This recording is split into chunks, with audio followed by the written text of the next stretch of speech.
নিরঞ্জন। এই ঘরের উপর একটা পুরানো আত্মার ছায়া রয়েছে। বাবাজি, আমার ঘরের উপর কোনো ছায়া নেই, আমার বউয়ের ব্লাউজ রয়েছে। আরে বলদটা, ছায়া ব্লাউজ না, তোর ঘরের উপরে একটা ভূত আছে, নিচে আয়।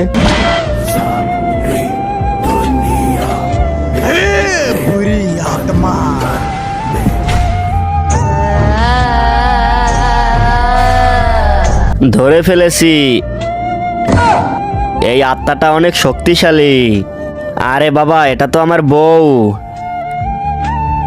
আরে এই বদমাশ, তুই এই কোন বাবাকে ডেকেছিস? আমার মুখে একটু চন্দন মেখেছি আর ও এটা দেখেই মনে করছে ভূত।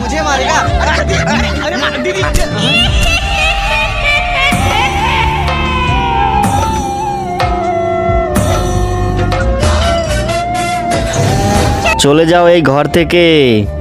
এই আত্মাটা অনেক ভয়ঙ্কর। কত টাকা লাগবে ওকে ভাগাতে? 20,000 দিবা?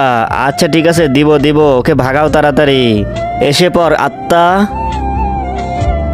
এই ঘর থেকে তোরা না পালালে তোদেরকে সবাইকে মেরে ফেলবো।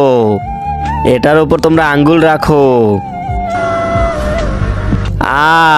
তুই আমাদের কিচ্ছু করতে পারবি না যতক্ষণ পর্যন্ত এটার উপর আমাদের আঙ্গুল রয়েছে। আঙ্গুল সরাও তাড়াতাড়ি। না, সরাবো না। একজন মা কতটা আপন হয়, যার মা নেই তাকে জিজ্ঞেস করো। তাই আজকে দেখবো এই প্রাণপ্রিয় মায়ের জন্য কয়জন লাইক সাবস্ক্রাইব করে দেয়। আর যারা মাকে ভালোবাসো না তারা সাবস্ক্রাইব করো না। কাউয়া উড়ে, কাউয়া উড়ে।